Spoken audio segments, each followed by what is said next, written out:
So, welcome. We're here on the Tokyo FinTech podcast, episode number 3. My name is Norbert Gierke from Tokyo FinTech, and I'm here with Harumi Urata-Thompson, visiting from New York. Welcome.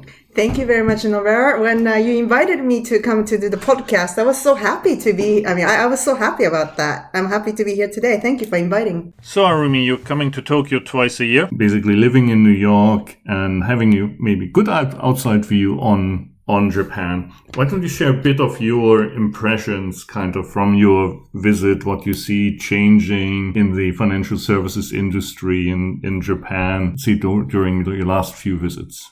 Okay, so I think I will talk about maybe blockchain perspective, because that's what brought us together to begin with. So just 2 months ago, I presented in New York about blockchain in Japan. And there I talked about, amongst other things, how the industry is actually pretty much fully regulated now in Japan, and that there are 19 regulated exchanges in Japan, and that's all that are allowed to operate in Japan, aside from the ones that are waiting to be fully regulated. I was kind of talking about that, and a lawyer in America actually said, wow, you have so many regulated exchanges now. I actually envy your country, because the US still hasn't decided what this asset actually is. So, while I live in New York and deal with so many startup companies and kind of to learn how people are visioning what this technology can do and where this can go, to a certain respect, US is much more advanced. But I guess to a certain extent, there are a lot of things that Americans haven't been able to experience yet, so that they actually envy, to borrow his words, what is already happening in Japan. And I guess that comes from the fact that we are a little bit more obedient people here in Japan. And if we're told to turn right, we kind of have a tendency to turn right. So that might be helping. Also, I guess it does help that the government has decided very early on that we might have additional definitions coming later, but at least for the time being, this is a minimum payment. So that really, I think, helped to organize the industry. So is this better or worse? I think we are yet to find out. Sometimes too early, too much regulations that would deter the startup energy to go away, but sometimes having something solid to live on allows the industry to know what it is that they have to deal with and move forward. So I think we're yet to see how this is beneficial, but certainly there's a difference, and I think it's very interesting. So I'm really kind of interested to continue monitoring what is going on in both markets. So basically the view from New York, or say New York is aware of what's going in Japan and seen in a positive light. So what else was kind of talked about at that seminar? I think the fact that FSA is trying to make as much of what they are discussing and what they are thinking about as visible as possible by posting all the meeting minutes and things like that on their website. I think that's another thing that was actually wowed by them, because right now, unless you go to talk to one of the lawyers, if you want to start some kind of blockchain company, especially in the FinTech field, if you want to start a company, relying on the lawyer that you work with is pretty much only the way that you are complying to whatever it is that they are trying to comply. So I think that was another aspect that was brought up during the presentation time. And so you've been in the financial service industry for a long time in regulated markets. And so the adventure streak of the FSA in coming out with regulation very early, globally leading, in fact, was a bit of an experiment, and maybe unexpected, at least for me. Right? They were always very conservative. Does that match like your experience? What were you thinking when you kind of saw them kind of venturing out? Yeah, it's a really good question. And I wonder if there are no external factors if the Japanese government decided to move so quick. And one of the unfortunate external factor that I think helped the industry to move so much faster, or the regulators to move so much faster, is hacking. Right? The Mt. Gox has hacked and got, $450 million or so. And then followed by another $540 million. And then another $50 million within the span of just 1-2 years of all the known incidents. And I think that really kind of shook the people. And this made a lot of people decide that regardless where we are going with this thing, I think we do have to make sure that we have some handle on this. And then I think that partially, anyway, I think that really helped to move the regulators and general sort of startup community move forward with it. What I think is interesting, though, is that because of, I think, not the initial factor, but one of the factors that I think influenced people to move faster here in this country, they're now talking about regulating certain aspects of technology as well, right? The wallet. Yeah. And that's something that I don't think anybody is really talking about around the world. And I love to see where this is going, because now we are not talking about the financial regulators trying to regulate the FinTech aspect or the financial aspect of the FinTech company, but also trying to regulate a certain aspect of technology side of this FinTech development. And who has the actual authority? Who actually has the expertise to do it? That is something that really interests me. And I will continue monitoring what they're going to decide to do with this. And I think we've seen regulation or draft regulation coming out on security tokens, central digital securities about a month ago. So it seems everybody's very excited about this. And we spoke about this on this podcast a few weeks ago, which obviously a big topic in the US as well.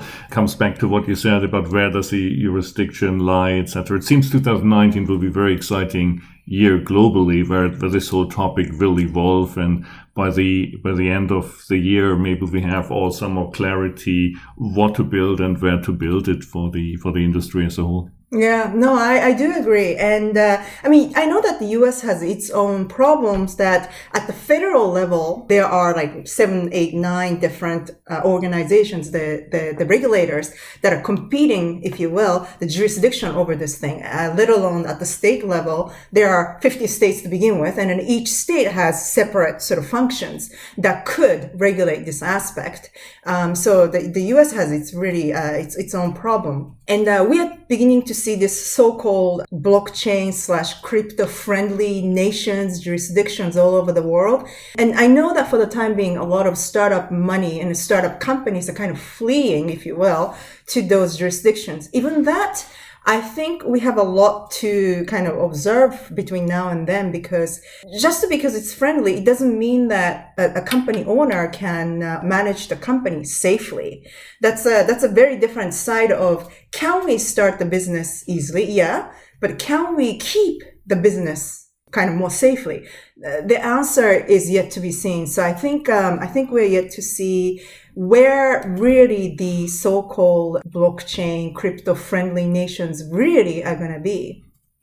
Yeah, and I think we had Travis Kling from Ikigai Asset Management on our last episode, and we're talking about Binance, for example. And I think to quote him, his comment was, if you're resident domiciled in Malta and you've got the Singaporean wealth fund as your backer, you can do certain things that other entities wouldn't be able to do. And you're resident in New York and you have probably the one of the most restrictive regulations, right, with the New York Bitcoin license or crypto license. Obviously, it's one of the richest places on the planet. Exactly. I think even if you look at traditional finance, the bank branches that are in Manhattan have the highest assets basically on the balance sheet on average. So people want to be there, but at the same time, it's not that easy to do a crypto business in New York.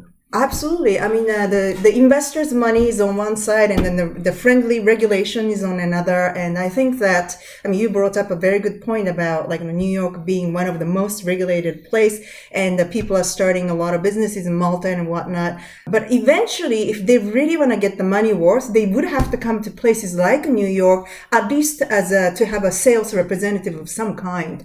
And at that time, I'm sure that they would have to comply to the regulations of the given jurisdiction. So even if they can start easy, like in the places like Malta, I think everybody's going to have to, it's kind of like a security business, right? Cybersecurity too. If you think about, okay, you start some business somewhere, but you have to now comply to GDPR of Europe and whatnot, it's going to be the exactly same situation. So I do think that starting point is one thing, where people end up is quite another. Right.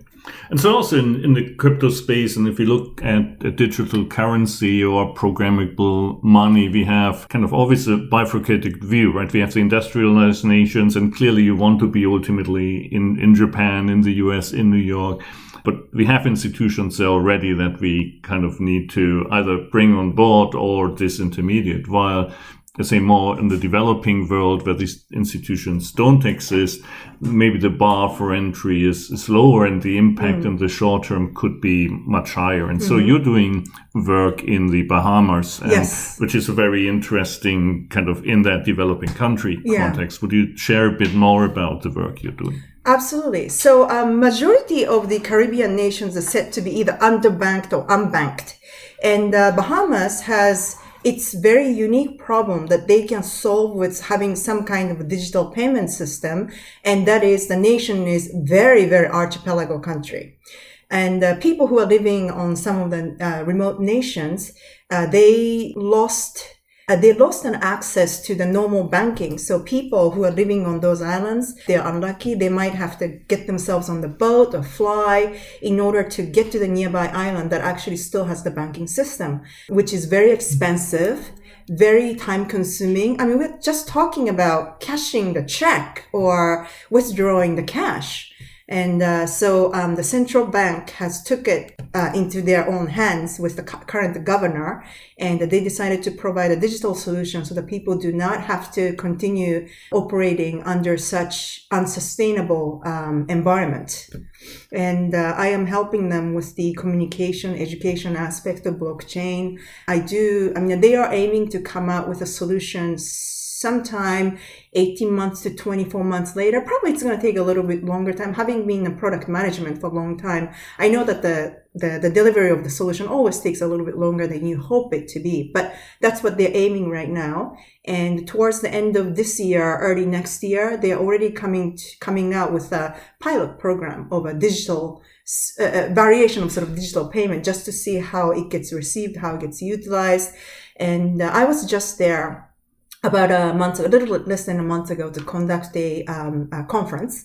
And we were talking about the number of interesting problems that will rise with this kind of solution that will be rolled out. For example, are we going to start allowing like a 5-year-old a smartphone just so that they can have an access to the digital money?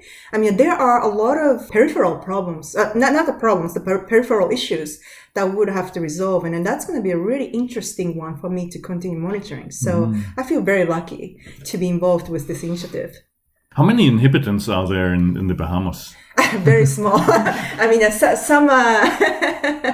some city has more population than the country. So that's another reason why I think that it might actually succeed, because when the central authority, good or bad, has a control over to some big initiative like this, and delivering that in such a, for lack of better words, more sort of controlled environment, I think that that's more likely to see a successful result than some other places where a lot of people have different opinions and different needs. So I do think that actually having a very small population in this case is very helpful.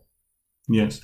And so one of the interesting topics out there, at least for me, is also central bank digital currencies, right? And it feels like if you have a smaller country where, as you say, the Reserve Bank basically has a much greater influence as to how to also shape the monetary system, it would be the ideal place to actually experiment with the central bank digital currency. But if that comes, ultimately, what do you need a bank for anymore? Right? It's every inhabitant could have an account directly with the Reserve Bank, with the central bank. and kind of operate from there. Is that something that's being talked about in this context? Yeah, so both of them we are definitely talking about as we speak. For the digitalization of the currency itself, there are several different ways that we can go about. I mean, the one extreme way is count exactly how much cash we have in the system today, and then almost like one-to-one conversion into digital, and then leave a little bit of actual paper money for the tourists like myself, right, who go there just for a week. So we are not necessarily going to be able to have enough time to go through the diligent KYC that somebody's going to have to conduct for me to be able to get onto their system. Yeah. So that's something, like a very sort of extreme one-to-one sort of conversion where, and then on the other side, the cash continues, on the other extreme is cash continues to floating just as is. And then we just kind of create a little bit of digital money to help the remote people. So, there are, and in between these two extreme solutions, there's several different ways that we can go. Right. So in terms of digitalization, we're definitely looking into what works the best. And also, like, we are talking about how to control monetary policy once basically two different currencies start going around in the system. So, we have to not only do something that makes sense from a technology perspective, but as a nation, what makes sense the most for them. On the role of the bank side, again, sort of on one extreme side, we can actually consider a real sort of disintermediation of a bank altogether, and we will not have any banks left of any kind. And then on the other side, the banks continue operating as they are, and then we just roll out the blockchain from central bank perspective, and there's no sort of cohabitance or coexistence between these two of them. Mm-hmm. Likely this latter situation is not going to happen, but the solution again is going to be lying somewhere in between these two extreme situations. I do believe though, because however small the country like the Bahamas may be, they still probably want somebody that they can go knock to say, I want to make sure that everybody's abiding by some kind of compliance. And I need you to continue acting in that sort of role where you know all your clients. So probably the solution is going to be some variation of banks continue existing. And most of the people still have some kind of bank account. But the activities themselves would take a place in the digital sort of, that's probably where it's going. But we are definitely talking about what, again, makes the most sense for the country. So that would be a future where the bank really is much more utility, even more utility than it's today already, which is very different from 10 years ago, maybe. And so you're basically the KYC utility to make sure everybody has an ID, for example. It's not a very exciting future for the bank. Probably not. And then, we still don't know. But that's probably where the nice sort of medium solution lies. So that's probably where a country or any kind of organization that is going to roll out some solution like this is likely going to end up. If I'm not mistaken, the U.S. Federal Reserve essentially stopped reporting on money supply, right? So there's no M1, M2, M3 anymore. And clearly, if you have central bank digital currency, you have a real-time view into what these numbers are. If you think, and some people certainly believe that the money supply is hugely inflated, and that's the reason they're not reporting it, because it would actually show how much the whole economy is skewed, then again, the truth would be much easier to surface if you had it all digitally and blockchain crypto recorded. Yeah, when you're not bound by the number of paper thing that is out there, it's so much harder to just control it with the strict monetary policies. So I think not just the Federal Reserve, but I think every sort of central authority, like central bank, I think it's coming to a point where even if they won't roll out a solution like blockchain, digital payment solution, they're definitely standing on the sort of point where they need to kind of figure out what actually works better when everybody's spending the money on the credit card, and we are having this concept of fiat currency, and some people might have might be already spending Bitcoin in that sort of kind of environment. Absolutely. Let's leave FinTech for a moment, because there seems to be a fascination with space, and it's almost like we come back to the kind of the women in FinTech topic. Yeah. But me personally, and maybe it's just an arbitrary selection, but it feels like I know more Japanese women in space industry than I know Japanese women in FinTech. And you're one of them. You have your own space venture. And so two-part questions, like how come there's this fascination with space, and what are you doing specifically? Okay, so the first question, why the fascination with the space? I mean, who, when they were little children, didn't look up the sky and start counting the stars out there, or watch, I mean, when we were still having the man mission or people mission, we were flying the rockets out there, saying that I want to be just like that person over there. Who doesn't have the fascination with it, right? And it's like we are always a little bit afraid and a little bit excited of the unknowns, and space is the ultimate unknowns. And if you think about one of those hugely grossing movies of late, Star Wars, Star Trek, that I think is a really proof of how we get fascinated with something that we don't really know, but it seems so close, but it looks so far. So I think that really is where the fascination comes from.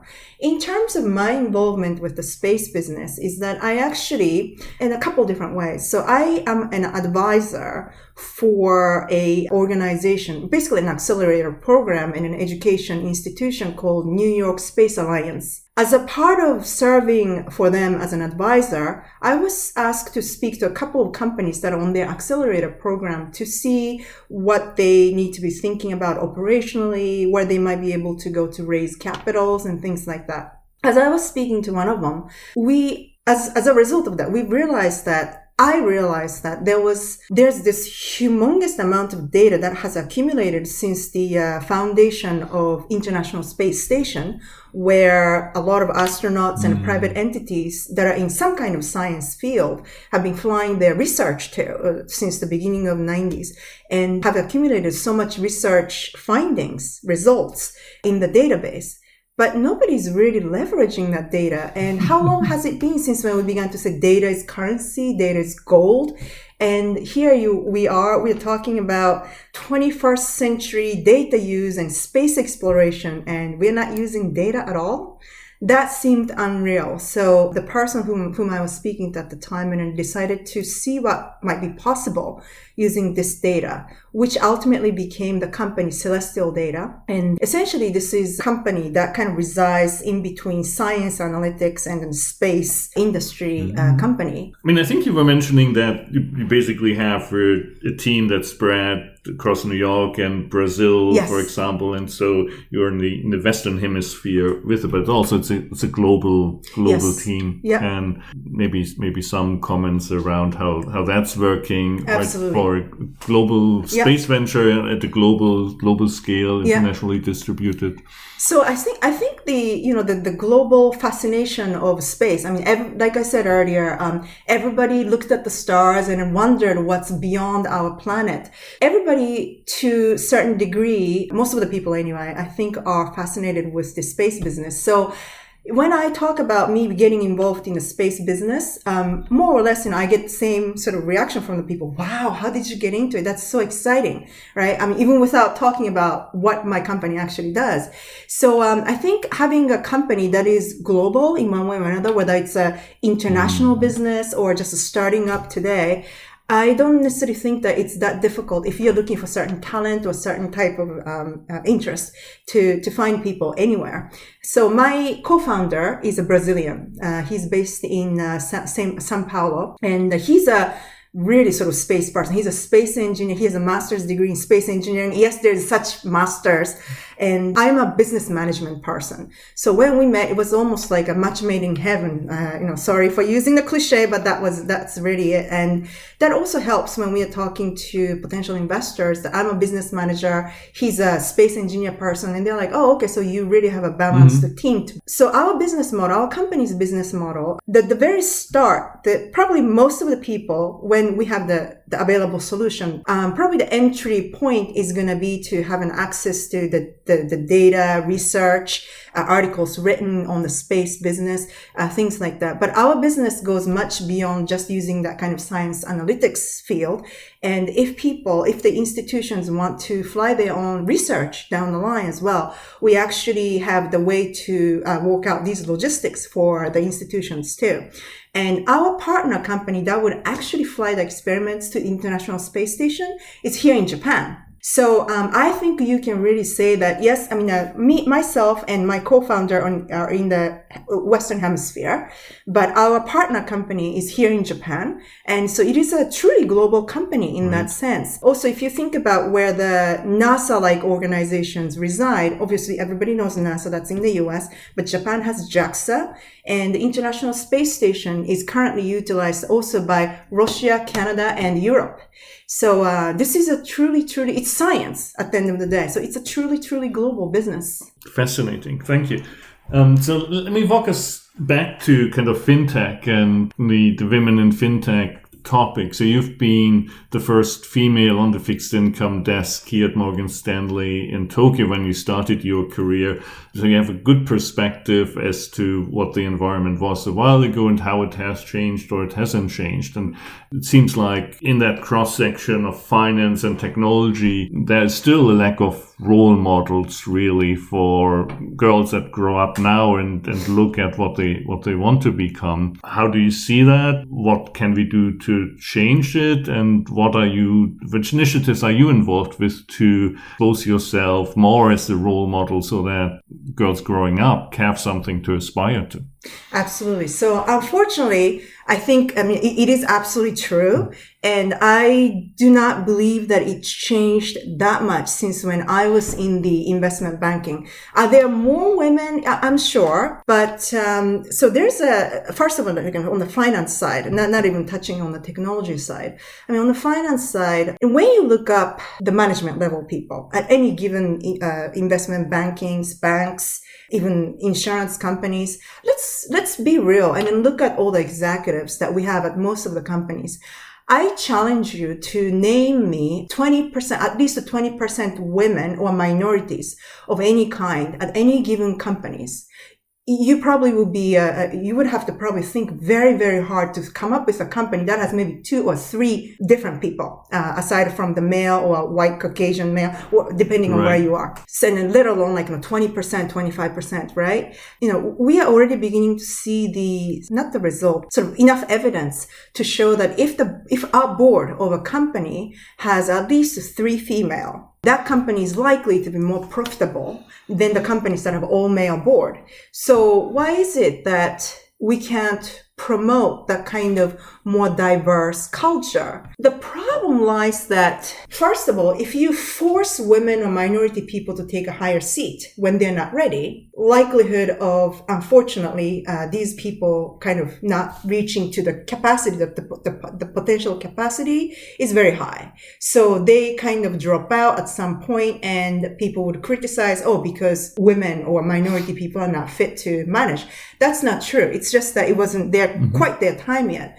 And then also when you are looking up and then you don't feel like there's somebody that you can easily go up to and talk to, it becomes very hard to find a mentor within the industry, institution, wherever it might be. And it kind of really discourages you to go into the field. I mean, when I was working for my first company, as you mentioned, it was a very tough environment for me because I couldn't go and consult about some of the problems that I was having. And some of the problems are straight up sexual harassment type of issues. Mm-hmm. And it's nothing like I could go and talk to a white male. My clients are really harassing me. What am I supposed to do? It was too embarrassing to do it. So when you are forced to work in that kind of environment, how can you expect any different people, like minority people, women, to stay in the field, right? So that's, I think, why I don't necessarily think that the minorities' presence in the finance field has changed all that much since when I was there. And in terms of technology, even in some place like the US, I understand that the girls, female, going into college and majoring in STEM, the percentage just a couple of years ago was only 3% or so of all the STEM field. And when only 3 out of 100 people are going into that field, and then when you are only 16, 17 and start thinking about what do I want to study in college, you probably naturally have a natural tendency to go with, oh, I want to be with my friends. I want to be like everybody else. So I'm not going to go into the STEM field. That is a very, very easy decision to make, especially when you're young and there's a peer pressure, right? So we really need to change. And then also, of course, there's a built-in bias where I understand in today's world still we have a lot of like parents when the girls ask for, say, like truck toys or something, right? And the moms, dads are like, well, no, here's your Barbie, play with your Barbie. In that kind of environment, how can we expect the girls to grow up and like more mechanic stuff? So, I mean, there are a number of different reasons. We have a shortage of labor or people who are not necessarily going into STEM or, for that matter. What I do in order to encourage minority people and women to come into a different field is, first of all, I do get in front of a lot of people and talk about, not just about the technologies and straight up technology topics and things like that, but I do a lot of career development kind of talk as well. And I said, look at me, I'm an Asian female working in New York and I started out as an investment banker. What do you think I went through? And then I think something like that really seems to resonate with some of the people, as well as I work very often work as a mentor for some of the women-focused organizations, so that I can say, just forget about what people are telling you or what you were taught when you were growing up. I got to be where I am because I didn't accept a lot of people's advice. I didn't necessarily take them to grow up. I mean, I didn't necessarily just concede to what people are telling me. If I didn't think that what people were saying was right, I thanked for the opinions and then I just moved on. It was something that I couldn't fight, finding an easier way, or maybe sometimes I took the challenge heads on, whatever the case might be. I had to do a lot of different things to work around, move through, whatever it might be. But I really share those kind of experiences with people. And some people understand, some people don't. But by some people who are talking about this and sharing experiences and not just kind of saying, oh, I did this, and then I am an executive of this company, but kind of by normalizing the experience, saying that these are the things that you can think about. These are the things that you need to be building. I think that some people can walk away with the actionable actions, for lack of better words. So that's something that I'm very mindful of doing whenever I have a chance to talk about career development or work with the young women, minorities that are thinking about getting into different fields, and encourage them to end up where they want to be. So in terms of the STEM field, we've got organizations like Girls Who Code in the US, for example, which is a non-profit. And if I have it right, then one of the key performance indicators to measure their own success is how many participants in their program, which targets like high school girls, are actually going to university in a STEM topic, right? And there's an organization in Japan, this Canvas, that I think does something similar, although it's not gender specific. They're pushing computer programming and technical skills into the schools. And we talked about kind of the FSA and the leading role. It seems like in terms of education, in 2020, coding will become compulsory in Japanese schools. And hopefully that provides a bit of a level set, because the whole class, obviously, right, male, female, boys, girls, have to take that topic. And if you like it, even as a girl, you're maybe not sticking out that much, and you can be good at it and pursue that maybe more liberally without kind of negative peer pressure that maybe exists today. But it feels like a really good step, maybe globally leading to make computer programming compulsory in school.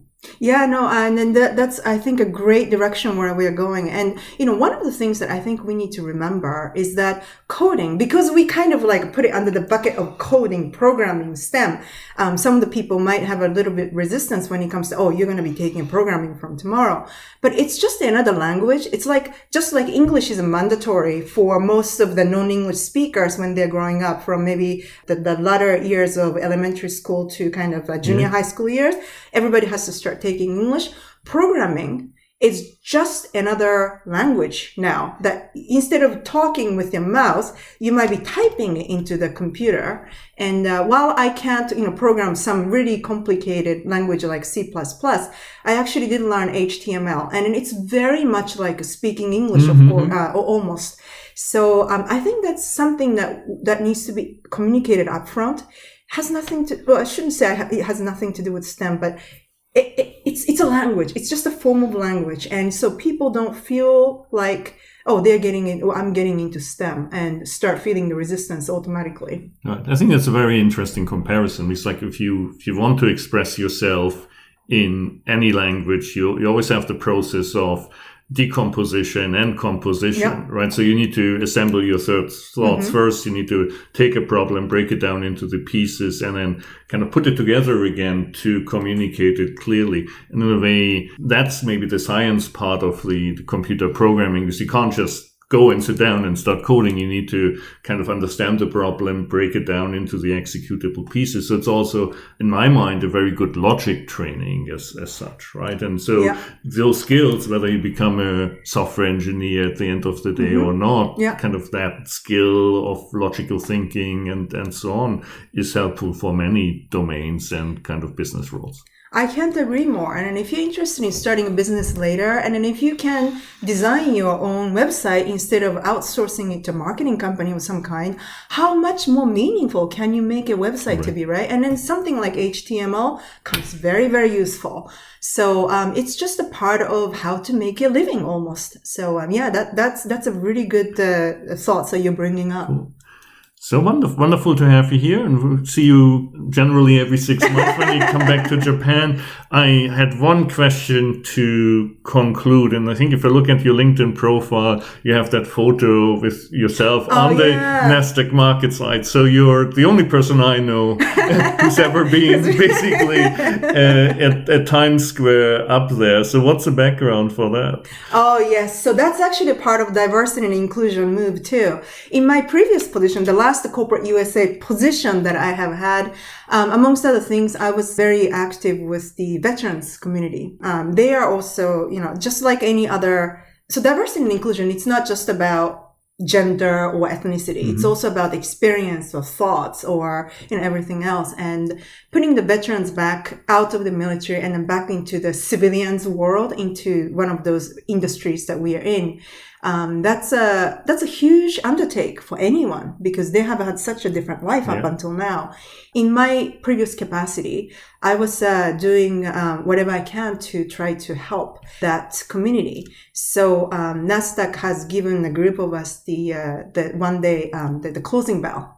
And that's how I got myself on that screen. For the most interesting LinkedIn picture that you can have. Thank you. Very good. Yeah, thank you. So no, thank you for being on the show. It was very good to see you again in Tokyo, and we can take another checkpoint in 6 months and see how things developed in New York and Tokyo. That would be great. Thank you for having me. I really enjoyed this talk today. Thank you, and Norbert Gierke from Tokyo FinTech. We're signing off today from Shinjuku in Tokyo. Watch out for our next episode.